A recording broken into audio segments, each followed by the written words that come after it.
मेरी मालकिन मेरे सामने खड़ी हुई थी और उनके चेहरे पर एक बड़ी सी मुस्कान थी। वो कहने लगी, अगर तुम चाहो तो ये सारी कीमती चीजें तुम्हारे पास भी हो सकती है।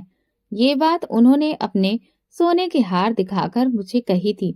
तो उसकी चमक से मेरी आंखें चमक उठी। एक पल के लिए मुझे ऐसे लगा कि जैसे मेरे सपने पूरे होने वाले हैं, जैसे मेरी गरीबी की जंजीरें टूटने वाली हैं। मैं बहुत खुश हो गई, क्योंकि मैं नादान थी, मासूम थी। मैं ये नहीं जानती थी कि ये चमकती हुई चीज मेरे लिए एक अंधेरे दलदल का दरवाजा खोल रही है। फिर मालकिन ने मुझे तैयार किया, बहुत महंगे कपड़े पहनाए और चेहरे पर खूब सारा मेकअप किया और मुझे अपने साथ होटल लेकर गई।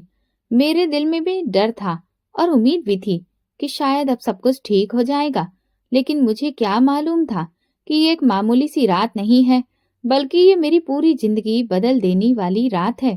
बस एक बिजनेस मीटिंग है और तुम्हें वहां पर कुछ सवालों के जवाब देने हैं, मैडम ने बड़े ही नरमी से कहा। मगर उनकी आंखों में एक अजीब सी चमक थी, जैसे वहां कोई ऐसा राज वो जानती हो जो मैं नहीं जानती थी। मुझे एक खास कमरे में भेज दिया गया। मैंने दरवाजा खोला और सामने जो इंसान बैठा था, उसकी नजरें मुझ पर जम गईं।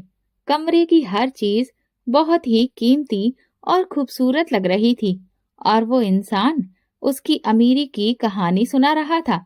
मगर कुछ ही देर में मेरी सांसें घुटने लगीं। मैंने खुद को बचाने की बहुत कोशिश की, मगर जब मैं वापस लौटी तो मैं गुड़िया नहीं थी जो होटल जाने से पहले थी। मैं एक बेजान लाश की तरह थी, जिसकी रूह जैसे कहीं खो चुकी हो। उसके बाद मैडम ने मेरे लिए दरवाजे बंद कर दिए और मैं सिर्फ एक कठपुतली बन चुकी थी। मुझे मजबूर किया जाने लगा। मेरी हर चीज, हर गुजारिश बेकार साबित हुई। मेरा हर आंसू बेकार हो गया। मैं जो एक रात का सौदा समझकर उस होटल में गई थी, अब वो मेरे लिए एक कभी भी ना खत्म होने वाला बड़ा सा जाल बन चुका था। इसी दौरान मेरी माँ ने एक दिन खुशी खुशी मुझे खबर सुनाई कि मेरी शादी तय हो चुकी है। ये सुनकर तो मेरी आंखें हैरत से फैल गईं। दिल में उम्मीद और डर की एक जंग छिड़ गई। क्या ये मेरी मुक्ति का रास्ता है? क्या मैं इस दलदल से निकल सकती हूँ? मैंने सोचा कि शायद ऐसा हो जाएगा, मगर हकीकत तो बहुत ज्यादा भयानक थी। ये मैं नहीं जानती थी। शादी से एक रात पहले मैडम का फोन आया, बस आज एक आखिरी बार और तुम्हें होटल जाना होगा। मैंने उन्हें इनकार करना चाहा, मगर मैडम ने वही ब्लैकमेलिंग वाला किस्सा दोहराया और फिर मैं मजबूर हो चुकी थी। जैसे मेरी जिंदगी के सारे रास्ते बंद हो चुके थे। मैं होटल पहुंची और कमरे में दाखिल हुई और जैसे ही मैंने सामने बैठे आदमी की शक्ल देखी, तो मैं तो पत्थर की तरह एक जगह पर जम गई। मेरे दिल की धड़कनें जैसे थम गईं, जिससे मेरे शरीर की जान ही निकल गई थी। हाथ ठंडे पड़ने लगे थे। दरवाजे के पास खड़ा वो आदमी कोई और नहीं था, बल्कि वो तो मेरा रात की बासी रोटी चाय के साथ देखकर मेरा दिल उचट हो चुका था। वही खुश्क और बासी रोटी, वही फीकी चाय जिसमें दूध कम और पानी ज्यादा होता था। मुझे बहुत तेज गुस्सा आया। माँ रोज यही करती थी। खुद तो सुबह सुबह कोठी चली जाती और वहां जाकर अच्छा नाश्ता कर लेती और हमें इस तरह से ये रूखा सूखा खाने के लिए छोड़ जाती थी। मेरा सब्र जवाब दे गया था, ये क्या मुसीबत है, कभी तो कुछ ढंग का नाश्ता बना दिया करें। हर रोज चाय और रोटी, सारा दिन इसी के सहारे गुजारो। माँ को तो परवाह ही नहीं है, खुद जाकर तो अच्छा खा लेती है और हमें इस हाल में छोड़ देती है। ये सुनते ही माँ ने सिर झुका दिया, जैसे उनके पास मेरे सवालों के जवाब ही नहीं थे। मगर मुझे उस वक्त उनकी खामोशी और भी ज्यादा गुस्सा दिला रही थी। मैं जानती थी कि हम गरीब हैं, हमारे पास पैसे नहीं हैं, लेकिन क्या हर रोज ये तमाशा जरूरी था? क्या हमारे लिए अच्छा खाना खाने की ख्वाहिश करना कोई गुनाह था? चाय का कप मैंने गुस्से में उठाकर जमीन पर दे मारा। कप के टूटने की आवाज इतनी तेज थी कि सचिन अपने कमरे से भागता हुआ आया। वो अपनी लंगड़ी टांग ठीक करते हुए आ रहा था और फिर मुझे घूरते हुए बोला, दीदी, सुबह सुबह ये आपने क्या कर दिया है? आपको शर्म नहीं आती है इस तरह से ये करते हुए? मैंने खूंखार नजरों से उसे देखा। अगर वो आम बच्चों की तरह होता, अगर वो भी काम काज कर सकता, तो हमारे हालात कुछ बेहतर हो सकते थे। मेरा नाम गुड़िया है और मैं हमेशा से अपनी जिंदगी से नाखुश रही हूँ। शायद इसमें मेरा कसूर नहीं, बल्कि हमारी किस्मत का है। मुझे हमेशा अपने रिश्तेदारों की बड़ी कोठियां, उनकी चमचमाती गाड़ियां, उनके नए कपड़े, ये सब देखकर बहुत जलन महसूस होती थी। मैंने हमेशा चाहा कि हम भी अमीर हों, हमारे पास भी हर चीज हो, मगर ऐसा कभी भी नहीं हुआ। अगर मेरे पिता जिंदा होते तो शायद सब कुछ अच्छा होता, मगर वो 2 साल पहले एक हादसे में मर चुके थे।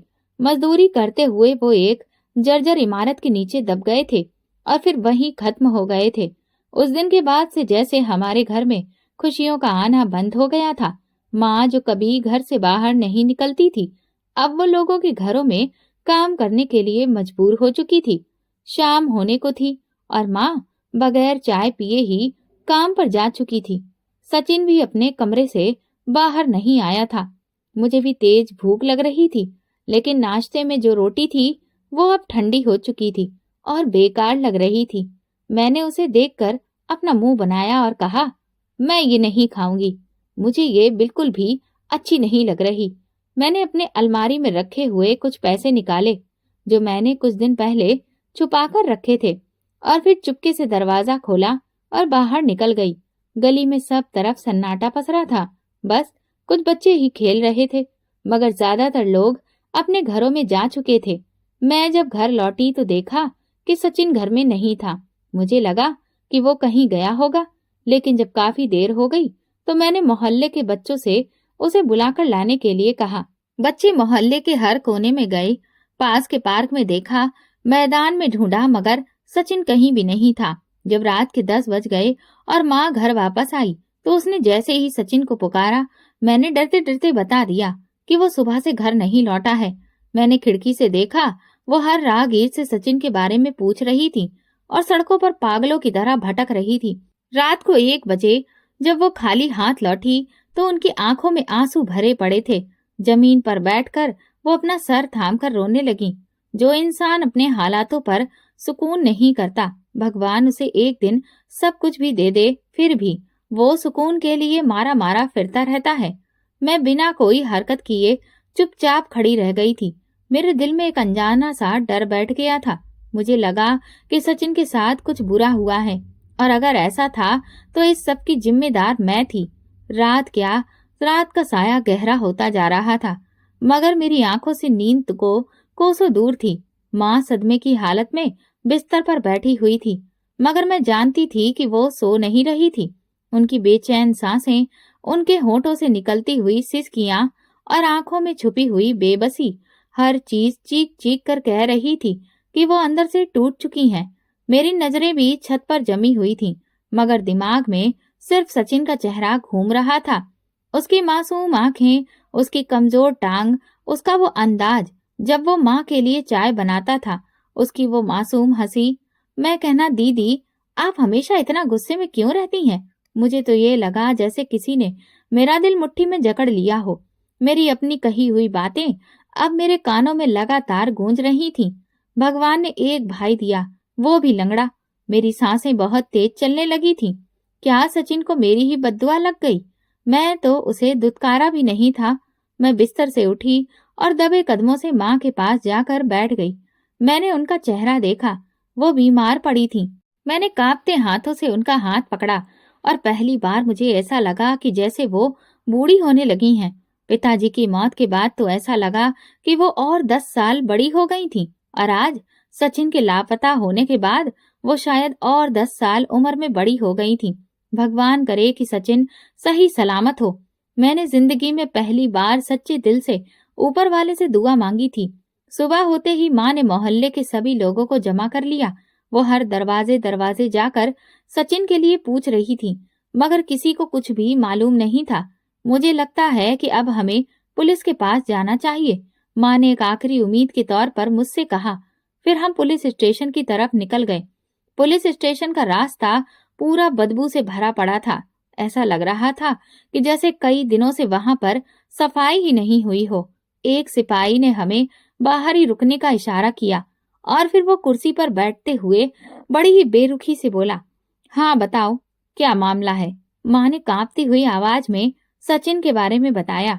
सिपाही ने कुछ सवाल बड़ी ही बेरुखी से पूछे और फिर रजिस्टर में कुछ लिखकर वो कहने लगा, ठीक है, हम देखेंगे, अगर कहीं से कोई जानकारी मिलती है तो बता देंगे। लेकिन आपको तो पता है ना, बड़े शहरों में रोज दर्जनों बच्चे गायब हो जाते हैं और फिर अक्सर ऐसा होता है कि वो इधर उधर घूम फिर के खुद ही वापस आ जाते हैं। माँ ने तुरंत कहा, मगर मेरा बेटा तो ऐसा नहीं है, वो भला कहाँ जा सकता है? माँ की आवाज में बेबसी थी। सिपाही ने बड़े ही थके हुए लहजे में कहा, हो सकता है कि किसी ने उसे अगवा कर लिया हो, या फिर ये भी हो सकता है कि वो खुद ही कहीं निकल गया हो। ज्यादातर गुमशुदा बच्चे या तो किसी गिरोह के हत्थे चढ़ जाते हैं या फिर वो किसी हादसे का शिकार हो जाते हैं। मैंने माँ की तरफ देखा, वो रो रही थी। मेरा दिल चाहा कि मैं उस सिपाही का गिरेबान पकड़कर कहूं कि ये सब मेरी वजह से हुआ है, सचिन मेरी वजह से घर से गया है, लेकिन मैं कुछ भी नहीं कह सकी। मैंने माँ को सहारा दिया। फिर हम पुलिस स्टेशन से बाहर आ गए। रात को माँ की हालत और भी ज्यादा बिगड़ गई। उनका पूरा शरीर बुखार से तप रहा था और वो बार बार सचिन का नाम ले रही थी। बेटा, सचिन को ढूंढ लो, मेरा बच्चा न जाने कहाँ भूखा प्यासा घूम रहा होगा। धीरे धीरे माँ की तबीयत बिगड़ने लगी। इस वजह से उनका काम पर जाना बंद हो गया, जिससे हमारे घर का खर्चा चल पाना बहुत मुश्किल हो गया था। और इधर कोई भी हमें मदद देने को तैयार नहीं था। माँ बोली, बेटी, हमारे घर के हालात तो देखो, अब हम बहुत मुश्किल में हैं। जब मुझे कोई भी रास्ता नहीं सूझा तो हर तरफ से मायूस होकर मैं माँ की एक जानने वाली के पास गई, जो कोठी में काम करती थी। मैंने रोकर उससे कहा, आंटी, मुझे आप किसी काम पर ले चलिए, मेरी माँ बीमार है, सचिन भी लापता है, घर में खाने को कुछ भी नहीं है, मैं काम करना चाहती हूँ। उन्होंने मुझे ऊपर से नीचे तक ध्यान से देखा, फिर हमदर्दी से बोली, तुमने पहले कभी नौकरी नहीं की है ना? मैंने अपना सिर हिला दिया। वो बोली, ठीक है, मैं तुम्हें एक अच्छी जगह काम पर लगवा दूंगी, लेकिन देखो, वहाँ के तौर तरीके तुम्हें समझने पड़ेंगे। बड़ी कोठी है, बड़े लोग आते हैं, वहाँ तुम्हें काम भी बहुत कायदे से करना होगा और मालकिन की सारी बातें भी माननी होंगी। मैं तुम्हारी मदद करूंगी, तुम्हें अब फिक्र करने की और काम की कोई भी जरूरत नहीं है, बस वहाँ के सारे नियम कानून पर अमल करना होगा। मैंने सर हिलाया। फिर वो मुझे एक मालकिन के पास ले गई। उसकी मालकिन का अंदाज इतना नरम था कि मुझे लगा जैसे मुझे कोई सहारा मिल गया हो। मैं जल्दी जल्दी वहाँ काम सीख लिया। यहाँ पर बस मेहमानों की खातिरदारी करनी होती थी, उनके लिए चाय पानी रखना और मालकिन की मदद करना होता था। लेकिन मुझे ये काम अच्छा लगने लगा था। मैं रोज मालकिन को तैयार होते हुए देखती, उनके कीमती कपड़े, उनके गहने, उनका अंदाज, मैं तो उनकी दीवानी सी होने लगी थी। एक दिन मैंने उनकी गैर मौजूदगी में उनका एक जेवर उठाया और उसे पहनकर आईने में देख रही थी कि अचानक से दरवाजा खुला। मैं घबराकर पीछे हट गई, मगर मालकिन मुझे देखकर मुस्कुराने लगी। वो बोली, तुम चाहो तो ये सब कुछ तुम्हारा भी हो सकता है, बस तुम्हें एक काम करना होगा। मैंने हैरत से मालकिन की बात सुन रही थी। उन्होंने मेरे कंधे पर हाथ रखा और बड़े ही धीरे से मुस्कुराकर कहा, बस छोटा सा काम होगा और फिर तुम ऐश की जिंदगी गुजारोगी। ये सुनकर मेरी आंखें चमक उठी। मैंने कहा, कौन सा काम मालकिन? ये मेरी जिंदगी में पहली बार था कि मैं इतने कीमती जेवर को इतने करीब से देख रही थी। उनकी सुनहरी चमक मेरी आंखों को बहुत पसंद आ रही थी। मेरी सांसें तेज हो गईं। ये बहुत खूबसूरत है, मैंने एक बार फिर से कहा तो मालकिन मुस्कुराने लगी। वो बोली, ये तुम्हारा हो सकता है, बल्कि ये तो कुछ भी नहीं है। अगर तुम मेरा कहा मानोगी तो फिर तुम भी बिल्कुल हमारे जैसी ही जिंदगी गुजार सकती हो। बड़े घरों में जा सकती हो, अच्छे कपड़े पहन सकती हो, महंगे गहने खरीद सकती हो। बस एक छोटा सा काम करना होगा। मेरे दिमाग में अब और ज्यादा उलझन बढ़ गई थी। मालकिन कैसा काम? मैंने धड़कते हुए दिल के साथ पूछा। मालकिन कुर्सी पर बैठी, टांग पर टांग रखकर अपने लंबे नाखूनों को देखते हुए बोली, देखो गुड़िया, हमारे जैसे लोगों के पास सब कुछ होता है, मगर बस वक्त नहीं होता। बड़े लोग अपनी जिंदगी में बहुत व्यस्त होते हैं, बिजनेस मीटिंग्स, होटलिंग, पार्टियों में वो अपना वक्त गुजारते हैं। उनके मेहमान भी बहुत बड़े होते हैं और उन्हें खुश करने के लिए, उनका दिल बहलाने के लिए कभी-कभी किसी खूबसूरत चेहरे की जरूरत भी पड़ती है। मुझे उनकी कोई भी बात समझ नहीं आई। मालकिन, मैं कुछ समझी नहीं। उन्होंने ध्यान से मुझे देखा, फिर नरमी से बोली, बस एक दो बार तुम्हें होटल में जाना होगा और तुम्हें वहां कुछ खास काम नहीं करना है। बस हमारे मेहमानों के साथ अच्छा वक्त गुजारना होगा। उसके बदले तुम्हें अच्छे पैसे भी मिलेंगे, तोहफे भी मिलेंगे और सबसे बढ़कर तो इज्जत मिलेगी। उनका ये आखिरी वाक्य सुनकर मेरे अंदर जैसे तूफान उठा। इज्जत? ये कौन सी इज्जत थी जिसके बदले मुझे अपनी खुद की इज्जत बेचनी थी? ये कैसा काम है? मालकिन, मेरी आवाज कांप रही थी। मालकिन की आंखों में चमक आई। वो धीरे से मेरे करीब आई और फिर बोली, यही तो असली दुनिया है गुड़िया, दौलतमंद लोगों की दुनिया। तुम्हें हमेशा रोटी के कुछ टुकड़ों के लिए तरसना है, या तुम चाहती हो कि तुम्हारे हाथ में सोने के कंगन हो? मुझे तो ये लगा जैसे मेरे कदमों के नीचे से जमीन खिसक रही हो। अगले दिन मैं बंगले में चुपचाप काम कर रही थी, मगर मेरा दिमाग अपनी ही परेशानी में उलझा हुआ था। मालकिन ने रात को मेरे हाथ में कुछ पैसे रखे थे और कहा था कि ये तो सिर्फ शुरुआत है।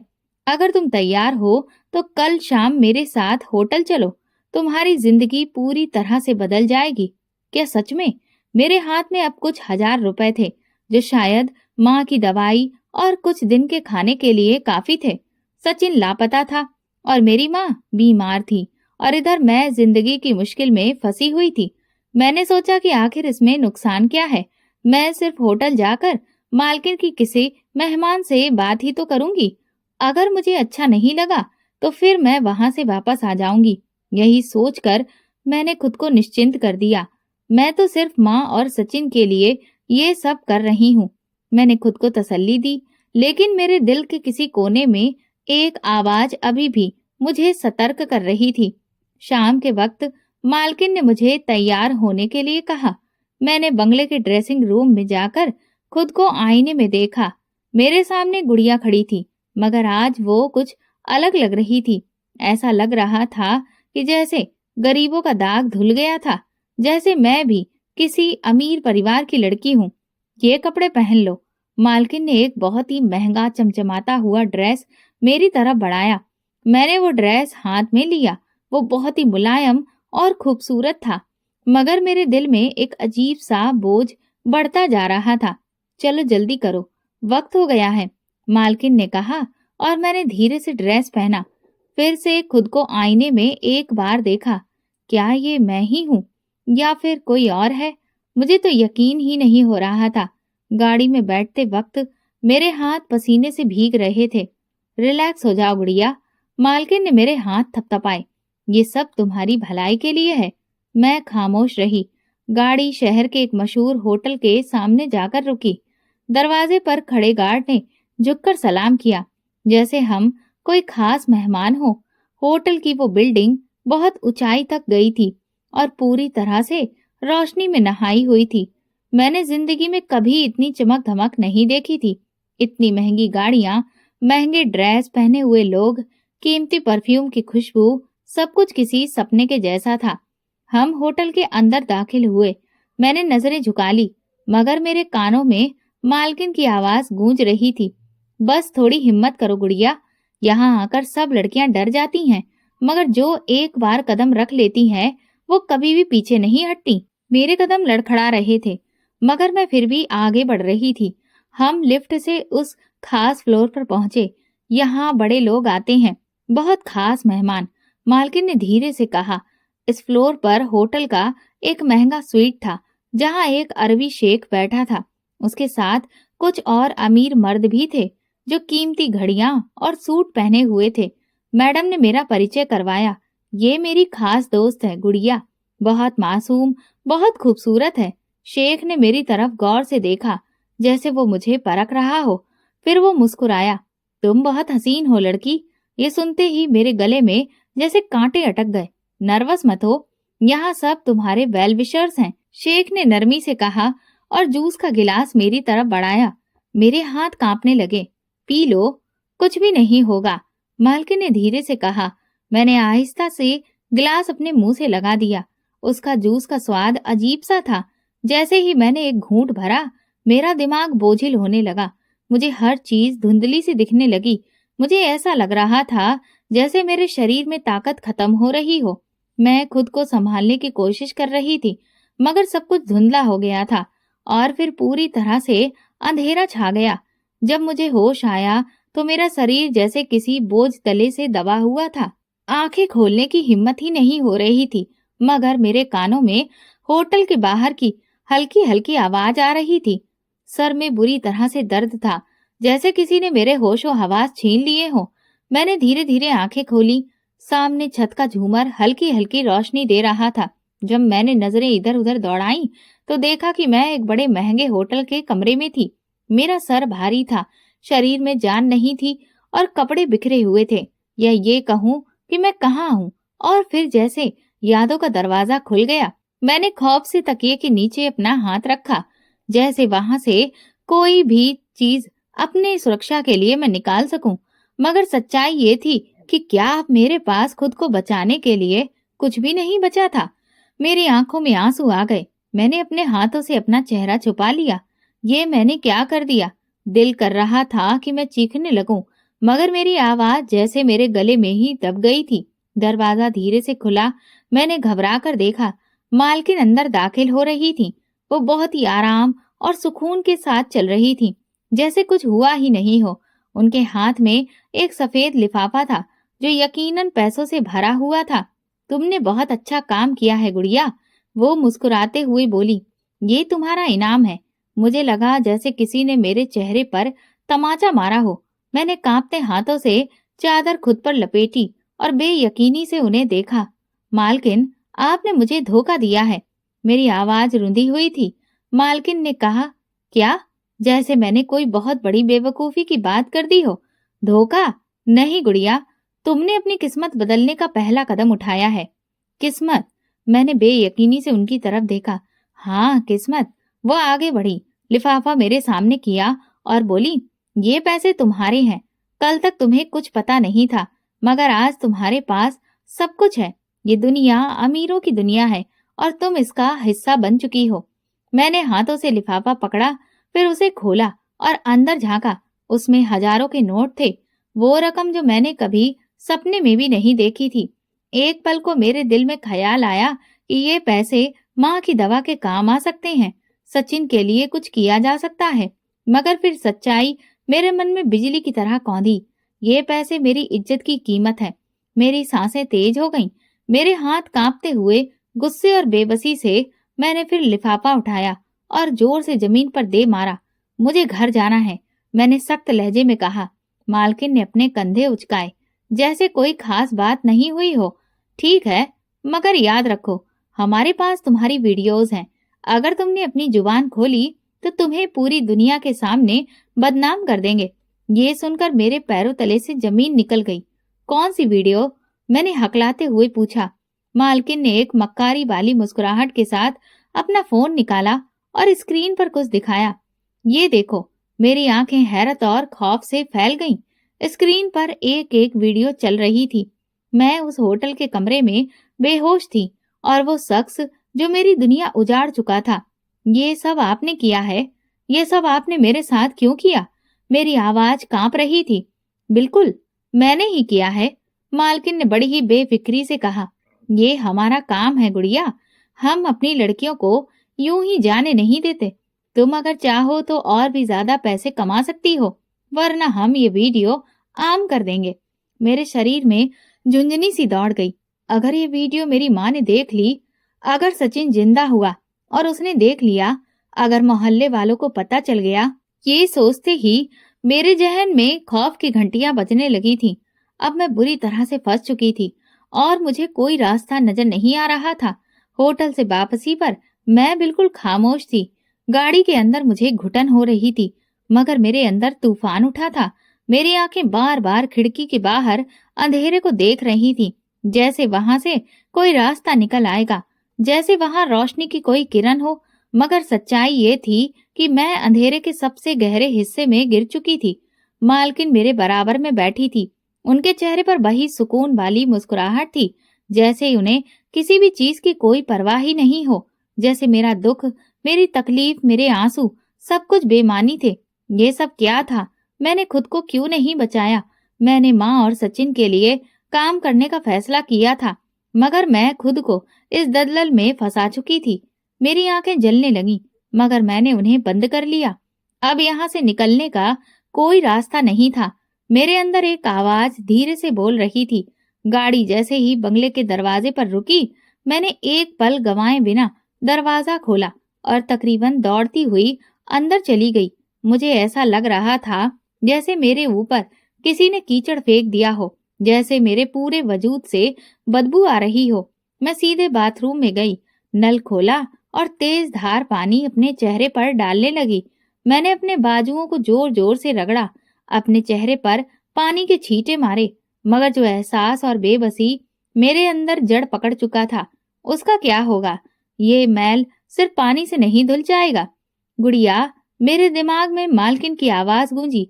मैं डरी हुई नजरों से खुद को आईने में देखने लगी। ये मैं हूँ, ये वाकई में मैं हूँ। मेरे बाल भी चेहरे पर चिपक चुके थे, आंखें सूजी हुई थीं और चेहरे पर खौफ का एक ऐसा नक्शा था जो शायद कभी मिट नहीं सकता था। मेरे गले में कुछ फंसा था। मैं चाहती थी कि मैं चीखने लगूं, मगर आवाज ही नहीं निकल रही थी। मुझे अपनी माँ का चेहरा याद आया, सचिन की मासूम मुस्कुराहट और मेरे पिता की तस्वीर जो घर की दीवार पर लगी थी। क्या मैं वाकई इस दिन के लिए पैदा हुई थी? क्या मैं हमेशा इसी तरह की जिंदगी जीना चाहती थी? अगली सुबह जब मैंने बिस्तर पर आंखें खोली तो मेरा पूरा शरीर दर्द से टूट रहा था। ऐसा लग रहा था जैसे किसी ने मुझे कुचल कर रख दिया हो, जैसे मेरे शरीर से जान ही निकल चुकी हो। मगर मैं ज्यादा देर बिस्तर पर नहीं रह सकती थी। मुझे अपनी माँ की फिक्र होने लग गई। मैंने जल्दी से कपड़े बदले और सीधा घर की तरफ भागी। घर पहुंचते ही मैंने अपनी माँ को बेसुध पाया। वो बिस्तर पर पड़ी हुई थी, उनका शरीर तप रहा था और उनकी सांसें भी उखड़ी हुई थीं। माँ, मैंने घबराकर उनके पास बैठ गई, उनका हाथ थामा, उनकी हथेली हाथों में ली। उनकी नाड़ी चल रही थी, मगर उंगलियां ठंडी पड़ी थीं। उन्होंने धीरे से आंखें खोली और वो बड़ी परेशानी भरे लहजे में बोली, बेटा, सचिन का कुछ पता चला? ये सुनकर मेरी आंखों में आंसू आ गए। नहीं माँ, मगर मैं उसे ढूंढ रही हूँ। माँ ने मेरे हाथ मजबूती से पकड़ लिए। गुड़िया, न जाने वो कहाँ अकेला भूखा घूम रहा होगा, कहीं बैठा रोता होगा। सचिन को ढूंढो बेटा। मुझे लगा जैसे मेरे दिल पर कोई भारी पत्थर रख दिया गया हो। माँ, आपकी दवाई कहाँ है? आपने ली? माँ ने धीरे से इनकार में सिर हिलाया। मेरा दिल डूबने लगा। मैं माँ को छोड़कर फौरन बाहर निकली, मोहल्ले के एक मेडिकल स्टोर पर गई और वहां से दवा खरीदी। कितने पैसे हुए हैं? मैंने कांपते हाथों से पूछा। दुकानदार ने मुझे अजीब नजरों से देखा, जैसे वो मुझे पहचानने की कोशिश कर रहा हो। मैंने जल्दी से उसे पैसे दिए और दवा लेकर घर वापस आ गई। ये दवा ले लो माँ, प्लीज। माँ ने एक नजर मेरी तरफ देखा। गुड़िया, तुम ठीक तो हो ना? तुम्हारा चेहरा उतरा हुआ क्यों है? मेरे हाथों की पकड़ दवा की बोतल पर अचानक से सख्त हो गई। मैं ठीक हूँ माँ, आप बस दवा ले लीजिए। जब मैं अगली सुबह वापस बंगले पर पहुंची तो मैडम मेरा पहले से इंतजार कर रही थी। कितनी देर लगा दी गुड़िया? बड़े ठंडे लहजे में बोली। मालकिन, माँ बहुत बीमार है, मैं उनके लिए दवा लेने गई थी, मैंने धीमी आवाज में कहा। मालकिन ने ध्यान से मुझे देखा, जैसे मेरे अंदर झांक रही हो। फिर उनके होठों पर एक तंजिया मुस्कुराहट आई। माँ के लिए बहुत फिक्रमंद हो ना, है ना? जी, मैंने सिर झुकाकर कहा। मालकिन हंसने लगी। तो फिर फिक्र छोड़ दो। अगर तुम हमारे लिए काम करती रहोगी तो तुम्हारी माँ को किसी भी चीज की कोई कमी नहीं होगी।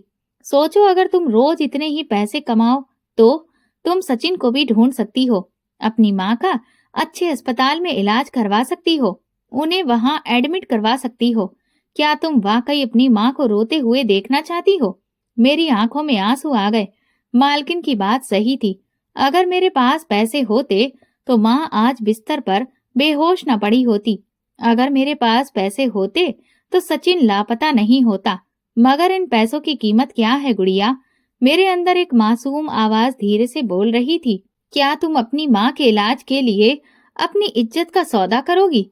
मैडम ने मुझे घूरते हुए कहा। सोच लो गुड़िया, जिंदगी ऐसे नहीं चलती। ये दुनिया जालिम है। अगर जीना है तो खेल के नियम समझने होंगे। मैंने एक पल को उनकी तरफ देखा, फिर नजरें झुका दी। बस, कल रात एक और मीटिंग है, तुम्हें जाना होगा। मालकिन ने जैसे फैसला सुना दिया था। रात के वक्त मैं अपने बिस्तर पर लेटी थी, मगर नींद मेरी आंखों से कोसों दूर थी। मैंने छत की तरफ देख रही थी, अंधेरे में घूरते हुए खुद से ही सवाल करती रही, क्या सच में मेरे पास अब कोई रास्ता नहीं है? क्या सच में मैं इस दलदल से बाहर नहीं निकल सकती? मेरी आंखों में आंसू आ गए। क्या सचिन यहाँ होता तो वो मेरा हाथ थाम लेता, मुझे बताता कि सब कुछ ठीक हो जाएगा। मगर सचिन कहीं नहीं था और मैं अंधेरे में डूब चुकी थी। क्या सच में मेरी जिंदगी का अब यही रास्ता था? क्या वाकई मुझे इस गंदगी में अब पड़ना ही होगा? ये सवाल मेरे मन में बार बार आ रहे थे, मगर जवाब कोई भी नहीं था। अगर मैं यहाँ से निकलना चाहूँ तो क्या कोई रास्ता मेरे लिए बना है? लेकिन सच्चाई ये थी कि वापसी का दरवाजा कब का बंद हो चुका था। मैं जितना बचने की कोशिश करती, उतना ही गहरे दलदल में फंसती जा रही थी। रात जब मैं बंगले से वापस आई तो माँ की हालत और भी ज्यादा बिगड़ चुकी थी। वो तकरीबन बेहोशी में ही थी। उनका शरीर कमजोर पड़ चुका था। बेटा, गुड़िया, मैंने जल्दी से पानी का गिलास उठाया और उनके होठों से लगाया। माँ, प्लीज कुछ खा लीजिए। माँ ने मेरी तरफ देखा। उनकी आंखों में वो चमक अब बाकी नहीं रह गई थी। बेटा, सचिन आया? मुझे लगा जैसे किसी ने मेरे दिल पर भारी पत्थर रख दिया हो। नहीं माँ, मेरी आवाज गले में रुंध गई। माँ की आंखों में आंसू आ गए। वो आ जाएगा ना? मैंने उनकी कमजोर हथेली थाम ली। हाँ माँ, सचिन जरूर आएगा। अगले दिन मैंने एक डॉक्टर को बुलाया। जब उसने माँ का चेकअप किया तो बड़े ही परेशानी के साथ बोला, ये बहुत कमजोर हो चुकी हैं। उनके शरीर में कई तरह की कमियां हो गई हैं। ये बहुत ज्यादा टेंशन ले रही हैं, जिसकी वजह से उनकी हालत बिगड़ रही है। अगर इनका जल्दी से इलाज नहीं किया गया तो फिर उनकी जान को खतरा हो सकता है। ये सुनकर मेरे पैरों तले से जमीन निकल गई। इलाज का खर्च क्या होगा डॉक्टर साहब? डॉक्टर ने अंदाजा लगाते हुए कहा, कम से कम 20 से 25 हजार रुपए तो लगेंगे ही, और इन्हें अच्छी खुराक भी चाहिए। मेरी आंखों में बिजली दौड़ गई। इतने पैसे कहाँ से आएंगे? मेरी जेब में कुछ रुपए थे जो शायद माँ के लिए 2 दिन के खाने के लिए काफी होते, मगर इलाज के लिए मैं इतने पैसे कहाँ से लाऊं? मैं माँ के सिरहाने बैठ गई और उनके माथे पर हाथ रखकर कहा, माँ आप फिक्र ना करें, मैं सब ठीक कर दूंगी। मगर कैसे? मेरी आंखों के आगे अंधेरा छा गया। मैंने मालकिन के शब्द याद किए, अगर तुम रात को होटल चली जाओ तो तुम्हें अच्छा पैसा मिलेगा। मैं जमीन पर बैठ गई। क्या फिर मैं उसी रास्ते पर जाऊं? मेरे पास कोई दूसरा रास्ता नहीं था। मालकिन का नंबर मेरे फोन में था। मेरे हाथ कांप रहे थे, मगर मैंने नंबर मिला दिया। हेलो। दूसरी तरफ से उनकी नरम मगर जहरीली आवाज आई। मालकिन, मैं बहुत ही मुश्किल से मैंने कहा, हाँ गुड़िया। मैंने गहरी सांस ली। मैं काम करने के लिए तैयार हूँ, मगर मुझे ज्यादा पैसे चाहिए। एक पल के लिए खामोशी छा गई। फिर अचानक मैडम की हंसी फोन की दूसरी तरफ गूंजी। शाबाश लड़की, मुझे पता था तुम समझदार हो जाओगी। मुझे खुद से नफरत होने लगी। रात के वक्त मैं बंगले से निकली। आज मुझे एक और होटल भेजा जा रहा था। गाड़ी की खिड़की से बाहर ढेर सारी रोशनी थी और इधर मेरा दिल अंधेरे में डूबा था। ऐसा लग रहा था कि जैसे मेरा दिल धड़कना भूल गया हो। मालकिन हर बार मेरे सामने नए नए लोग ला रही थी और हर बार मुझे ब्लैकमेल करती कि अगर मैंने उनकी बात नहीं मानी तो फिर मेरी वीडियो वो सबको भेज देगी। तो मैं पीछे नहीं हट सकती थी। गुड़िया, तुम जितना आगे बढ़ोगी उतना ही तुम फायदे में रहोगी। अगर तुमने मना किया तो ये दुनिया तुम्हें कभी नहीं अपनाएगी। ये बातें मेरे जहन में हर वक्त घूमती रहती थीं, जैसे जहर धीरे धीरे मेरी रूह में समा रहा हो। मैंने अपनी इज्जत का सौदा कर दिया माँ के इलाज के लिए। 2 दिन बाद माँ अस्पताल से वापस आ चुकी थी। उनकी तबीयत पहले से बेहतर थी। चेहरे पर कुछ रौनक आ गई थी और सबसे ज्यादा वो मुझसे बहुत खुश थी। बेटा, भगवान तुम्हें खुश रखे। तुम्हारी मेहनत रंग ले आई। माँ ने मेरे सिर पर हाथ फेरा। मेरी आंखों में आंसू आ गए। माँ को क्या पता कि उनकी बेटी ने उनके लिए अपनी इज्जत ही बेच दी है। वो सारा दिन मेरे लिए भगवान से प्रार्थना करती रहती थी। मोहल्ले वालों को बड़े ही गर्व से बताती कि मेरी गुड़िया बहुत मेहनती है, वो एक फैक्ट्री में काम कर रही है। मैं सिर्फ खामोशी से सिर झुका लेती। मैं दरवाजे के पास खड़ी थी और सामने वो आदमी था जो आज का मेहमान था, एक वयस्क उम्र का आदमी जो शिकार के कस लेते हुए सोफे पर बैठा था। जैसे ही उसकी नजर मुझ पर पड़ी, वो मुस्कुरा दिया। आओ, बैठो। मेरे कदम जमीन से जम गए थे। डर रही हो? फिक्र मत करो, मैं तुम्हें कुछ नहीं कहूंगा। मैं खामोश रही। वैसे तो उन सबसे तुम अलग हो।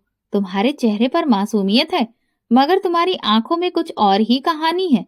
मेरी सांसें रुकने लगी। ये लोग हर बार मुझे एक नए जख्म के साथ छोड़ देते थे और मैं हर बार और ज्यादा मुर्दा हो जाती थी। लेकिन आज कुछ अलग था। उस आदमी ने सिगार का कश लेकर एक विजिटिंग कार्ड निकाला और मेरी तरफ बढ़ाया। ये मेरा बिजनेस कार्ड है। मैंने हैरानी से उसे देखा, मगर अपना हाथ नहीं बढ़ाया। मैं तुम्हें इस्तेमाल करने नहीं आया हूँ गुड़िया, उसने धीरे से कहा। फिर क्यों आए हो? मेरी आवाज में सख्ती थी। क्योंकि मैं तुम्हारी मदद करना चाहता हूँ। मुझे लगा जैसे मैंने गलत सुना हो। मैं तुम्हें पहली बार देखा तो अंदाजा हो गया कि तुम किसी कैद में हो, किसी जबरदस्ती में हो। मैंने हल्की सी हंसी में कहा, ये सब कहने की बातें हैं। आखिर में सब लोग एक जैसे होते हैं। नहीं गुड़िया, मैं तुम्हें यहाँ से निकालना चाहता हूँ। अगर तुम सच में कुछ और करना चाहती हो तो कल मेरे ऑफिस आ जाना। मैंने कांपते हाथों से वो कार्ड ले लिया, मगर मेरे दिल में शक था। क्या अगर ये भी धोखा हुआ तो? अगले दिन मैंने बहुत सोचने के बाद उस आदमी के ऑफिस जाने का फैसला किया। शायद ये वाकई मेरी मुक्ति का रास्ता हो। मैं सही समय पर एक शानदार बिल्डिंग में दाखिल हुई। वहां रिसेप्शन पर बैठी लड़की ने मुझे उस ऑफिस की तरफ इशारा किया। दरवाजा खोला तो वो आदमी अपनी कुर्सी पर टेक लगाए बैठा था। हाँ, आओ गुड़िया, उसने कहा। मैं धीरे से चलती हुई उसके सामने जाकर बैठ गई। मुझे तुम्हारी मदद करनी है गुड़िया। वो कैसे? उसने एक लंबी सांस ली और फिर मेरे सामने कागज रखा। ये कॉन्ट्रैक्ट है। मैं तुम्हें अपनी कंपनी में रख सकता हूँ, मगर तुम्हें मेरे स्पेशल क्लाइंट्स के साथ गले मिलना होगा और उनके साथ खूब घुलना मिलना भी होगा। मेरी आंखें डर से फैल गईं। देखो, तुम पहले इस दुनिया में कदम रख चुकी हो। अब तुम्हें कोई इज्जतदार नौकरी तो नहीं देगा। मैं तुम्हें ज्यादा पैसे दूंगा, बेहतर सुविधाएं दूंगा। बस तुम्हें ज्यादा बड़े लोगों के साथ काम करना होगा। मेरी सांसें अटकने लगी। यही है तुम्हारी मदद? यही है तुम्हारा रास्ता? वो मुस्कुरा दिया।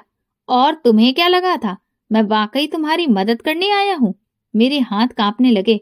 हर कोई मुझे सिर्फ इस्तेमाल करना चाहता था, हर कोई। मेरी आंखों से आंसू बहने लगे। मैं तुरंत ही वहां से बाहर निकल आई। मेरे कदम लड़खड़ा रहे थे। मुझे लग रहा था कि जैसे मेरी सांसें रुक जाएंगी। हे भगवान, मुझे इस नर्क से निकाल दो। मैंने रोते हुए हाथ उठा लिए। मैं गुनाहगार हूँ, मगर तुम तो दरिया दिल हो। मैं कमजोर हूँ, मगर तुम तो सब कुछ ठीक कर सकते हो। मुझे बचा लो। सुबह का वक्त था। मैं अभी बंगले में काम कर रही थी कि माँ का फोन आया। गुड़िया, जल्दी घर आ जाओ, तुमसे कुछ जरूरी बात करनी है। माँ की आवाज में एक अलग सी खुशी थी जो बहुत दिनों बाद सुनने को मिली थी। मेरे दिल में अजीब सा एहसास हुआ। मैंने तुरंत काम छोड़ दिया और घर की तरफ भागी। क्या हुआ होगा? माँ इतनी खुश क्यों लग रही है? घर पहुंचकर देखा कि माँ के साथ उनकी एक रिश्तेदार बैठी हुई थी। माँ ने मेरी तरफ देखा और खुशी से खिल उठी। बेटा, बधाई हो, तुम्हारे लिए एक अच्छा रिश्ता आया है। माँ ने खुशी खुशी कहा। मेरा दिल जोर से धड़कने लगा। रिश्ता? किसका? एक इज्जतदार घराना है। लड़का मीडिया में काम करता है, बहुत अच्छा कमाता है, शरीफ परिवार से है।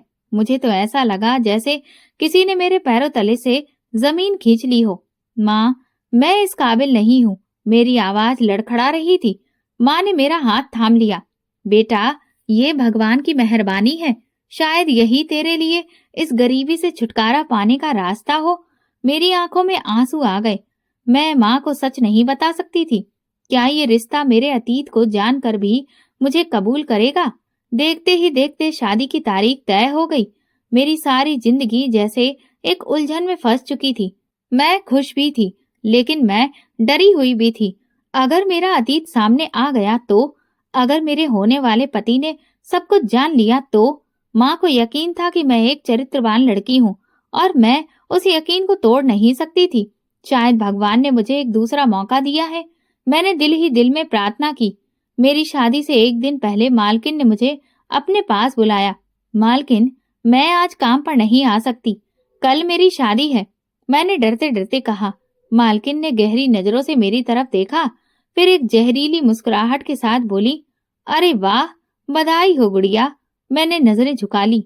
लेकिन शादी से पहले बस आज एक आखिरी बार तुम्हें होटल जाना होगा। मेरा दिल धड़कने लगा था। मैं अब और ये सब नहीं कर सकती थी। मालकिन ने कहा, ये तुम्हारे हाथ में नहीं है मेरी जान। तुम भूल गई हो कि हमारे पास तुम्हारी वीडियोस हैं। अगर तुमने इनकार किया तो तुम्हारी इज्जत की अर्थी निकाल दी जाएगी। मुझे लगा जैसे मेरे पैरों तले से जमीन निकल गई है। ये मेरा आखिरी दिन है, इसके बाद मैं कभी वापस नहीं आऊंगी। मैंने खुद से वादा किया। होटल के शानदार कमरे में दाखिल होते ही मुझे एक अजीब सा एहसास हुआ। सामने कुर्सी पर कोई बैठा था और जैसे ही मेरी नजरें उठी, मेरी दुनिया हिल गई। ये तो मेरा होने वाला पति था। मेरी आंखें डर से फैल गईं। दिल की धड़कन सीने से बाहर आने के लिए थी। वो कुर्सी पर बैठा था, सफेद शर्ट के साथ काले रंग का कोट पहने हुए। आंखों में हैरत और गुस्सा था। मुझे चक्कर आने लगे। तुम? उसकी आवाज बिल्कुल कटीली सी बर्फ की तरह ठंडी थी। मेरी जुबान जैसे चल ही नहीं रही थी। ऐसा लगा कि जैसे मेरी जुबान को लकवा मार गया हो। अचानक एक जोरदार धमाके से दरवाजा खुला और पुलिस अंदर आ गई। हाथ ऊपर कर लो, सब अपनी जगह पर खड़े रहो। पुलिस अफसर की आवाज तेज गूंजी। मालकिन का चेहरा उतर गया। उनके होंठ कांप रहे थे। ये सब क्या हो रहा है? उसने घबराई हुई आवाज में पूछा, मगर पुलिस ने उसे मौका ही नहीं दिया। हमें खबर मिली थी कि यहाँ मासूम लड़कियों को धोखा देकर धंधे में धकेला जा रहा है। अब तुम्हारे खेल का वक्त खत्म हो चुका है। पुलिस ने सब लड़कियों को सुरक्षा के साथ बाहर निकाला है, लेकिन मैं अपनी जगह सदमे में खड़ी रही। मेरे होने वाले पति ने मेरी तरफ देखा, फिर पुलिस अफसर से कुछ कहा और मेरी तरफ बढ़ा। चलो गुड़िया, उसने धीरे से कहा। गाड़ी में गहरी खामोशी छाई हुई थी। मेरे हाथ पसीने से भीग चुके थे। मेरा दिल तेजी से धड़क रहा था। तुमने सब कुछ जानकर भी मुझे वहां से क्यों निकाला? उसने गाड़ी नहीं रोकी, बस सीधा देखता रहा, क्योंकि मैं जानता हूँ कि तुम वहां अपनी मर्जी से नहीं थी। तुम्हारी आंखों में डर था, लालच नहीं। मेरी आंखों से आंसू बहने लगे। घर पहुंचकर मैं अपनी माँ से लिपटकर रोने लगी। बेटा क्या हुआ? माँ ने परेशान होकर पूछा। माँ, कुछ मत पूछिए, बस भगवान का धन्यवाद कीजिए। अगले दिन सबके हैरानी के बावजूद भी हमारी शादी हो गई। तुमने सब कुछ जानकर भी मुझसे शादी क्यों की? मैंने उससे पूछा। उसने मेरी तरफ संजीदगी से देखा और कहा, क्योंकि मैंने तुम्हारी आंखों में मासूमियत देखी है। तुम उस गुनाह में गई थी, मगर तुम्हारी नीयत में कोई गुनाह नहीं था। तुम्हें धोखा दिया गया था, तुम मजबूर थी, और मैं समझता हूँ कि हर इंसान को एक दूसरा मौका मिलना चाहिए। ये सुनकर मेरी आंखों में आंसू आ गए। मुझे तो यकीन ही नहीं हो रहा था कि मैं इतनी किस्मत वाली हूँ कि मुझे इतना समझदार पति मिला था, जिसने मेरे चरित्र को हथियार बनाकर मुझ पर कोई भी वार नहीं किया, बल्कि उल्टा मेरी इज्जत की सुरक्षा की। मैं कितनी भाग्यशाली हूँ कि मुझे ऐसा पति मिला। मैंने अपने पति के साथ मिलकर मालकिन और उसके जैसे कई घिनौने लोगों के खिलाफ गवाही दी। बहुत बड़ी कार्रवाई हुई और कई मासूम लड़कियों को बचा लिया गया। इस बीच सचिन भी हमें मिल गया था। वो किसी एनजीओ में था, जहां एक भले इंसान ने उसे पनाह दी थी। अब मेरी जिंदगी बदल चुकी थी। मैंने अपने अतीत को पीछे छोड़ दिया था, मगर उसकी कड़वी यादें हमेशा मेरे दिल में मौजूद रहेंगी। मैंने अपने पति के साथ एक नई जिंदगी की शुरुआत की। दोस्तों, अगर आपको हमारी कहानी पसंद आई हो तो कमेंट करके जरूर बताइएगा और वीडियो को लाइक करके ज्यादा से ज्यादा जरूर शेयर करें। चैनल पर नए हैं तो सब्सक्राइब करें और हाँ, नोटिफिकेशन बेल को जरूर दबाएं ताकि अगली अपडेट सबसे पहले आपको मिले। धन्यवाद।